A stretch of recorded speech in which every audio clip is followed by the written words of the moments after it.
இப்பெல்லாம் பொண்ணு பின்னாடி ஒரு போலீஸை போட்டு அனுப்பியா? ஒரு போலீஸ் அறிக்கை விடுவார். கரெக்ட். அறிக்கை விடுவேன் ட்விட்டர்ல. அவங்க கட்சியில இருந்த பொண்ணையே போட்டு அசிங்க அசிங்கமா திட்டுனுறானுங்க. அதுக்கே கேட்க வக்கில்ல. இவர் வந்து பெண்களுக்கு பாதுகாப்பு கொடுக்கணும். பச்சை பச்சையா பேசுறானுங்க. ஏங்க விஜய் கிட்ட எவ்வளவு கோடி இருக்கு? எவ்வளவு கோடி இருக்கும்? ஏன் உதவ வேண்டியதானே? சர்டிஃபிகேட் தானே கொடுத்தாரு. நிறைய ஏன் உதவ வேண்டியதானே? என்ன கொடுத்தாரு? 3 வருஷமா கொடுக்குறாரு. ஏன் 30 வருஷமா எங்க போயிருந்தீங்க? 10 வருஷமா எங்க போயிருந்தீங்க? இப்போ அரசியலுக்கு வரீங்கன்னு பிளான் போட்டு 3 வருஷமா கொடுக்குறீங்க. அப்போ இது பேர் என்னது? ஏங்க ஆனா சிஎம் ஆவாருங்க சோஷியல் மீடியால. இன்ஸ்டாகிராம்ல இன்னைக்கு எலெக்ஷன் வைங்களேன், விஜய் தான் சிஎம். 200 ஃபேக் ஐடி வச்சிருப்பாங்க ஒருத்தன் 200 ஃபேக் ஐடி. இது ஏன் தினமும் ஏஞ்சிக்குது, தினமும் மறையுது? அதுக்கு என்ன செய்யுது? இப்போ எல்லாம் தினமும் உதிக்குது, தினமும் வாடுது. அதுக்கு என்ன செய்யுது? இதெல்லாம் ஒரு கொஸ்டின். தலைவா, அது டைரக்டருக்கு தெரிஞ்சிருக்கு. அவர் டைம் டிராவல் ஏங்க பல படத்துல அணில் குஞ்சுகள் ஓடுற மாதிரி இருக்கு. அதுக்கு நான் அது ஒரு ஆளுன்னு சொல்லுவீங்களா நீங்க? ஓடுது பேர் மரத்து மேல. ஃபர்ஸ்ட் அவர் என்னன்னு வச்சிருந்தாரு, அதுவே சுட்ட டைட்டில் தான். இளைய தளபதி யார் தெரியுமா? சரவணந்து. தெரியுமா தெரியாதா? உண்மை சரவணந்து தான். அப்ப தளபதி யாருது? அவருக்கு முக ஸ்டாலின். எல்லாத்தையும் வந்து நீயே எடுத்துக்கிற சூப்பர் ஸ்டார்ன்ற உன்னை. அப்போ உன் சொந்தமா உண்டு கிடையாது. என்ன தாயா பண்ணுவா அப்போ சொந்தமா? ஆமா அது கூட ஆக மாட்டார்ல. அதுல நான் பார்த்தேன். அதுல கரெக்டா தான் ஆக மாட்டார் தான். ஆமா அதனால தான் சொல்லிருக்காங்க. உண்மையா எடுத்துருக்காருங்க. அந்த உண்மையான டைம் டிராவலிங் மிஷின் இருக்கு போலடா. கரெக்டா கண்டுபிடிச்சி யாது மாதிரியான எடுத்துருக்காங்க அந்த படத்துல. உண்மை தானே? கண்டிப்பா ஆக மாட்டேன்னு இதுல காட்டிருக்காங்க. ஆனா சிஎம் ஆவாருங்க சோஷியல் மீடியால. இன்ஸ்டாகிராம்ல இன்னைக்கு எலெக்ஷன் வைங்களேன், விஜய் தான் சிஎம். 200 ஃபேக் ஐடி வச்சிருப்பாங்க ஒருத்தன் 200 ஃபேக் ஐடி. இன்ஸ்டாகிராம்ல இருக்கிறவனுக்குலாம் ஓட்டு குத்திங்கன்னு வச்சுக்கோ, கண்டிப்பா விஜய் தான் ஜெயிப்பார் சிஎம் 2026. இல்ல இப்போ வந்து அந்த படத்துல பாத்தீங்கன்னா டைரக்டர் என்ன சொன்னாங்கன்னா, எனக்கு நம்பிக்கை இருக்கு இது நடக்கும். 26 நடக்கிறதா நான் எடுத்து சிஎம் ஆயிடுவார். எப்படி பாக்குறீங்க? எந்த டைரக்டருங்க? அவராரா ஆவலியா? அதுல ஆக மாட்டார். அதுல ஆவாத மாதிரி தான் காட்டிருப்பாங்க படத்துல. இல்ல அது ஒரு பிரச்சனை ஆச்சு.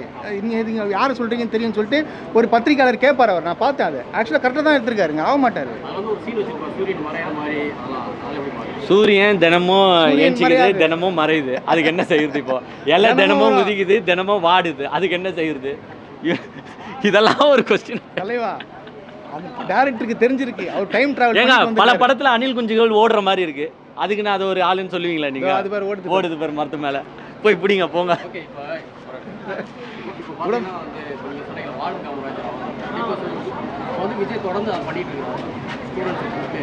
தொடர்ந்து எப்போ பண்றாங்க? ஏங்க விஜய் கிட்ட எவ்வளவு கோடி இருக்கு? எவ்வளவு கோடி இருக்கும்? ஏன் உதவ வேண்டியதானே? சர்டிஃபிகேட் தானே கொடுத்தாரு. ஏன் உதவ வேண்டியதானே? என்ன கொடுத்தாரு? 3 வருஷமா கொடுக்குறாரு. ஏன் 30 வருஷமா எங்க போயிருந்தீங்க? 10 வருஷமா எங்க போயிருந்தீங்க? இப்போ அரசியலுக்கு வரீங்கன்னு பிளான் போட்டு 3 வருஷமா கொடுக்குறீங்க. அப்போ இது பேர் என்னது? நடிப்பு. என்ன ஏதோ வாதி சொல்லுவாங்க. படத்துல கூட நடிக்கலங்க. சந்தர்ப்பவாதி. இது பேரு அரசியலுக்காக மாணவர்களுக்கு உதவுறது சந்தர்ப்பவாதி. இதே நீ ஒரு 15 வருஷமா பண்ணுன்னு சொல்லி சந்தோஷமா நாங்க ஏத்துக்கிறோம். ஸோ இதெல்லாம் ஏத்துக்க முடியாது. யாருங்க உச்ச நடிகர்னு சொன்னா? யார் வர சொன்னா? அவரை யாரா கூப்பிட்டாங்களா? இப்போ தலைவா வா தலைவா, நீ தான் தமிழ்நாட காப்பதுன்னு கூப்பிட்டாங்க. இல்லைங்க உச்சம்ன்றீங்க. என்ன படம் வருது உச்சத்துல இருந்துச்சு? என்ன படம்? புலி ஹிட்டாச்சா? வேட்டைக்காரன் ஹிட்டாச்சா? சுறா ஹிட்டாச்சா? லியோ ஹிட்டாச்சா? அழகிய தமிழ் மகன் ஹிட்டாச்சா? எல்லாம் வாங்கண்டா. 1000 கோடி வாங்கண்டா. 2000 கோடி. எந்த படமும் ஹிட் ஆகல. அவரே இளைய தளபதி வச்சுப்பாரு. அவரே எல்லாமே. விஜய்க்கு சொந்தமா பேர் ஒன்று சொல்லுங்க. தளபதி யாருது தளபதி? ஃபர்ஸ்ட் அவர் என்னன்னு வச்சிருந்தாரு, அதுவே சுட்ட டைட்டில் தான். இளைய தளபதி யார் தெரியுமா? சரவணந்து. தெரியுமா தெரியாதா? உண்மை சரவணந்து தான். அப்ப தளபதி யாருது? அவருக்கு முக ஸ்டாலின். எல்லாத்தையும் வந்து நீயே எடுத்துக்கிற சூப்பர் ஸ்டார்ன்ற உன்னை. அப்போ உன் சொந்தமா உண்டு கிடையாது. என்ன தாயா பண்ணுவா அப்போ சொந்தமா? நல்ல வேலை சினிமா விட்டு போறது நல்லது தான். ஏன்னா அவருக்கு நிறைய காம்படிட்டர்லாம் வந்துட்டாங்க. என்ன மாற்றம்? நான் ஒன்றும் இல்லை. என்ன மாற்றத்தை கொண்டு போய் சொல்லு. நீ பேசுறல மைக்கை வச்சு பேசுறல. ஆனா மைக்கு ஒரே ஒரு மைக்கு தான் வச்சு பேசுற. 2-3 மைக்குனா கேள்வி கேட்டுருவாங்க, பதில் தெரியாதவருக்கு. அதை கதையை விட்டுருங்க.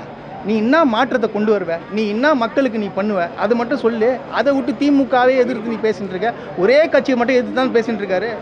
அதுதான் மாற்றமா? நீ என்ன பண்ணுவ? அதை மட்டும் சொல்லு. சரி, நீ வந்து என்ன சொல்ற? பெண்களுக்கு பாதுகாப்பு இல்லைன்னு சொல்ற. கரெக்டா? அதுக்கு என்ன பண்ண? அதுக்கு என்ன பண்ணுவ? என்ன ப்ரொடெக்ஷன் பண்ணுவ? இப்பெல்லாம் பொண்ணு பின்னாடி ஒரு போலீஸை போட்டு அனுப்பியா? போலீஸ் அறிக்கை விடுவார். அறிக்கை விடுவேன் ட்விட்டர்ல. அவங்க கட்சியில இருந்த பொண்ணையே போட்டு அசிங்க அசிங்கமா திட்டுனுறானுங்க. அதுக்கே கேட்க வக்கில்ல. இவர் வந்து பெண்களுக்கு பாதுகாப்பு கொடுக்கணும். பச்சையா பேசுறானுங்க. இதெல்லாம் தப்பு இல்லையா? இப்போ அந்த வர்ச்சுவல் வாரியர்ஸ் பண்ணுறது என்ன பண்றாங்க? எதுனா கொள்கையை பத்தி கத்துக்கிறானுங்களா? கோட்பாடுகளை பத்தி கத்துக்கிறானுங்களா? எதிராளிகள் கேட்குற கேள்விக்கு எப்படி பதில் சொல்லணும்னு கற்றுக்கிறானுங்களா? எதுவுமே கிடையாது. தலைவா இப்போ வார் ரூம் ஒன்று செட் பண்ணியிருக்காரு விஜய் 2026க்கு. 200 பேர் என்னமோ வேலை செய்கிறானுங்க. என்ன தெரியுமா சொல்லி தருவாங்க? மிஞ்சி போனா இன்ஸ்டாகிராமில் ரீல்ஸ் எடிட் பண்ணுறது எப்படி, ஃபஸ்ட்டு ஃபேக் ஐடி ரெடி பண்ணணும், ஃபேக் ஐடி எப்படி ரெடி பண்ணுறது, எப்படி போய் ஒருத்தன் வீடியோஸில் போய் அசிங்கமாக திட்டுறது, இது மட்டும் தான் சொல்லுவானுங்க. மீம்ஸ் யாரனா கொள்கைன்னா என்னன்னு கேள, கட்சி தலைவருக்கே கொள்கை தெரியாது. சரி நீ அவர் கொள்கை என்னன்னு பேச சொல்லு. சரி கொள்கை விளக்க கூட்டம் நினச்சில அவர் ஏன் வரல? தெரியாதுல்ல கொள்கை. அதுதான் தெரியாது. ஏன்னா கட்சிக்கு அவன் இப்போ வெட்டியா தானே இருக்காரு. படமும் நச்சு முச்சாச்சு. எதுக்கு போல? வீட்டில் தானே இருக்காரு. வர வேண்டியது தானே. வார் ரூமை போய் பார்க்குறீங்க. நேத்தோ முந்தா நேத்தோ ஒரு கொள்கை விளக்க பொதுக்கூட்டத்துக்கு ஒரு தலைவர் வரலன்னா அப்புறமா என்னங்க கொள்கை விளக்கம்? அங்கே வந்து 5 பேர்ல எவனாச்சும் ஒருத்தனாச்சும் கொள்கையை பற்றி பேசினானா? நீ கேட்கல. அப்போ டேஷுக்கு நீ கொள்கை விளக்கம் போட்ட. ஏன்னா கொள்கைன்னு ஒன்று அந்த கட்சிக்கும் இல்லை, தலைவருக்கும் இல்லை, ஒன்றுமே இல்லை. ஒரே ஒரு கொள்கையை காமிச்சானுங்க, மழையை நிறுத்துறது எப்படின்னு. பார்த்தீங்களா? தேங்காய் அடியில் ரோஸ்ட் சேனல்ல அந்த வீடியோ இருக்கும், போய் பாருங்க. வெத்தலையை வச்சுட்டு 3 ரவுண்ட் சுத்திட்டு டிவிக்கேன்னு கத்தணும். மழை நின்றுடும். இதை நீங்க ஃபாலோ பண்ணுங்க. மழை அதே மாதிரி நாங்கள் தேங்காய் வாங்கி போயிடும். போகும்போதே மழை நிறுத்திடுவோம். எத்தனை சத்தமாக கேளுங்க தலைவா. வெயிட் பண்ணுறோமா? ரொம்ப வெயிட் பண்ணுறோம் படத்தை பார்க்கன்றதுக்காக. ஏன்னா கடைசி படம் பொங்கலுக்கு வரைக்கும் நாங்கள் வெயிட் பண்ணுறோம். படம் பார்த்துட்டு ரிவ்யூ கொடுக்குறோம்.